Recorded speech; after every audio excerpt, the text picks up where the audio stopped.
Hand to trap, it's short for hand to trapeze. So it's sort of a hybrid of hand to hand and duo trapeze.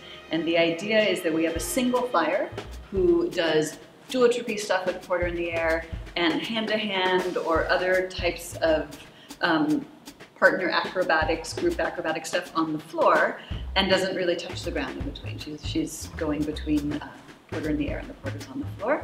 So it's created a whole new acrobatic language and all sorts of new tricks. So the first time I created a hand to trap act was for Cirque du Soleil show's Paramour. In that story there was a love triangle and a woman who had to choose between two men that she had different passionate relationships with.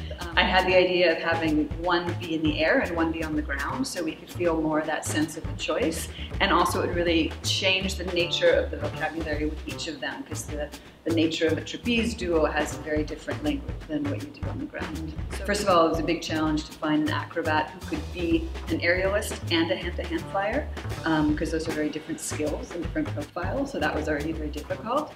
And usually duo trapeze is done with a very large mat under it, because it's, there's crazy releases, and so there's a very thick mat under, and we knew that we wouldn't be able to use a mat if we had a hand-to-hand porter underneath.